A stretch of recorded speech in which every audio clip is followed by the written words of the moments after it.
More poetry this week. Most of you demonstrated that you really are not afraid of poetry.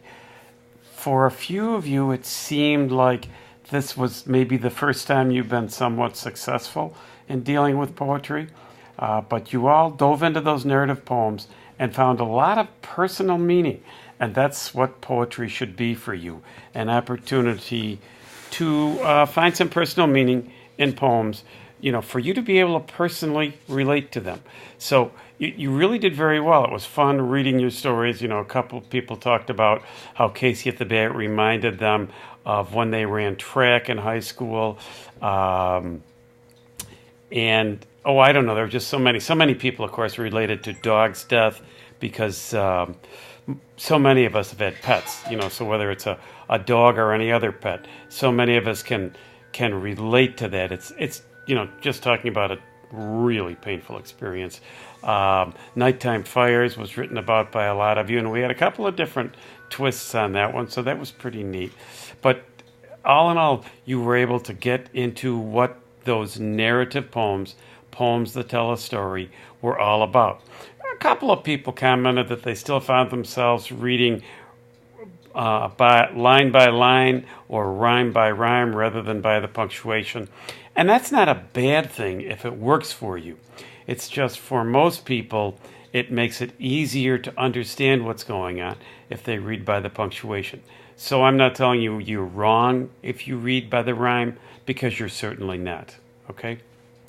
One of the things that many of you discovered also was that these poems tell stories that, if they were to be written in the form of a story, would be much, much longer, okay?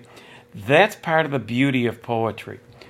A poet in general chooses words that I like to say are like a popcorn kernel, and they just explode with all sorts of meanings and feelings, thoughts for us. So poetry, a poet deliberately chooses words that are packed with emotion and feeling. He's not going to take the time to spell things out in detail as a novelist or a short story writer might do. He is going to choose words that you can use to open up like a flower. A flower has many petals. Well, okay, but you start with that tight little bud, and then it opens up. That's what a poem can do for us. It can open up like that and present us with so many different things, okay? So think of, the words in a poem as maybe opening up like a flower or exploding like a popcorn kernel, okay? That's really what poetry is all about. So some of you commented on how brief the poems were, and they were, and yet they did so much for us. So, Dog's death, we were all part of that experience. I mean to say, those of us that chose that poem, we were part of that experience, and what we got out of it was a whole lot more than just those few lines. Things that were going on there were exploding for us, okay? So those were narrative poems. Those poems told a story. This week we are moving into lyric poems that really are designed to stimulate the emotions, okay? That's a large part of what lyric poetry is all about. In fact, I want to read you a definition from one of my library of books about lyric poetry.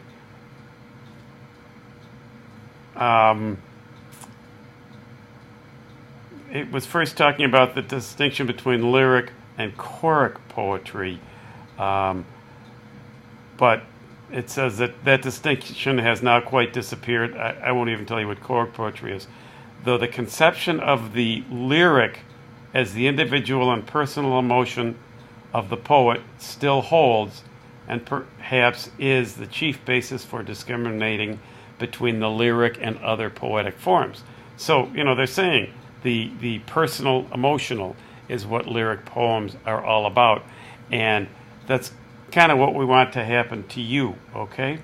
No longer primarily designed to be sung to an accompaniment, the lyric is essentially melodic, since the melody may be secured by a variety of rhythm patterns and may be expressed either in rhymed or unrhymed verses. So, they're saying here that, we talk about the words in a song being the lyrics. Well, same word, lyric poetry. And originally, lyric poems were sung. Okay, so that word does match, but they were sung to help demonstrate emotions. And the other thing it says here is that subjectivity, too, is an important element of a form which is the personal expression of personal emotion, imaginatively phrased. So they're saying that a lyric poem is a poem marked by imagination, melody, and emotion. Okay? The message there is open your emotions. Free yourself from the other things that are going on when you start to look at lyric poems this week, and open your emotions to it. Okay? Now, for some of you, you may not be able to relate to the poems that we're going to talk about at all of them. But all of us should be able to relate to some of them. Okay? Again, open your emotions, open your imagination. Now, when we did short stories, a few people made the comment that they wished the person writing the story would have told us more about what was going to happen. Of course, they frequently didn't, because they wanted us to think about it. They wanted us to use our imagination. They didn't want us to give everything. That's one of the downsides of television. In general, television gives you everything. And so many people refer to television as the idiot box. Well, that's why, okay? Because it's something that you don't have to use your mind very much for, and you don't have to use your imagination, okay?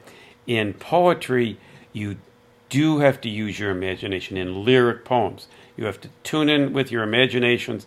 You have to tune in with your emotions. You have to let yourself be subjective, so you have to let yourself become personally involved. Okay? So as you look at the lyric poems this week, if you want to read them by the rhythm, that's okay. But again, you may want to read them by the punctuation, whichever is easier for you. These are lyrics. Okay? So let me give you some poems that you can delve into this week.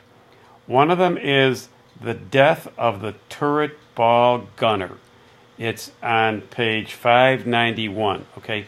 The Death of the Turret Ball Gunner. Now, for those of you that aren't aware, you've all seen pictures of these big airplanes that flew in World War II, and there was frequently a glass bubble near the bottom, toward the back, near the bottom, or on top. And in there sat a guy with a machine gun who was supposed to try to shoot down the planes around him. He was the turret ball gunner. He was sitting in the turret ball. Of course, part of the reason why that was so tough was any plane coming after them was going to be shooting at him. Okay? So that's what a turret ball gunner is. He's a guy who sits in that glass dome with a machine gun. Okay?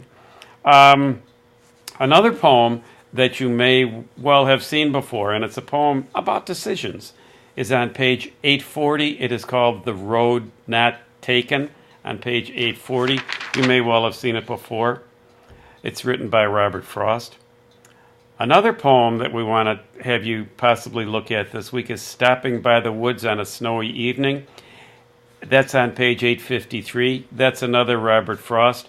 And if you do, think about the meaning of dark forests, okay? We talked about that with Young Goodman Brown. It doesn't necessarily have to be evil, but certainly the darkness creates certain tones for us. So open yourself up to what's going on there.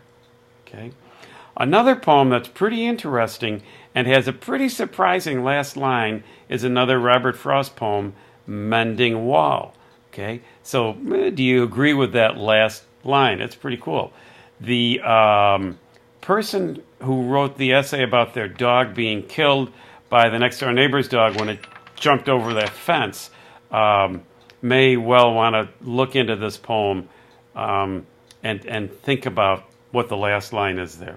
Then a couple of poems that you may or may not be able to relate to. One you've probably heard before, How Do I Love Thee, on page 957. And That's frequently part of wedding vows, so you may well have encountered that poem before. But if you're somebody who has never felt love, that's a poem that's going to be hard to relate to. And that's on 957. And on 956 is the poem To My Dear and Loving Husband. And lots of you are married. Actually, I'm finding out that more and more of you are married or have been married. And so To My Dear and Loving Husband may be a poem that many of you can write about. And of course, you guys in this class that are married, and I think there are 3 or 4 of you, you may be able to write about that, but from the other side, okay? So, and then another one I want to give you, again, is Richard Cory. You looked at it last week from the narrative side, but you might want to look at that one from the emotional side too, because the emotion is pretty heavy, and that's on 669. So a quick run through: Death of the Turret Ball Gunner, 591. Richard Cory, 669. Road Not Taken, 840. Stopping by the Woods on a Snowy Evening, 853. Mending Wall, 843. How Do I Love Thee, 957. And To My Dear and Loving Husband, 956. Okay. Also, make sure you read the message that's in the lesson this week. It's really important because we're trying to arrange a day to get together in late April, and I'm hoping that all of you are available so that we can get together and have a meeting, so we can meet each other, see each other, find out who each other is. So make sure you pay close attention to that and let me know on that especially. Okay. So I will, obviously post when your lesson is due, Friday, and your comments Saturday. But have a good week. Thanks.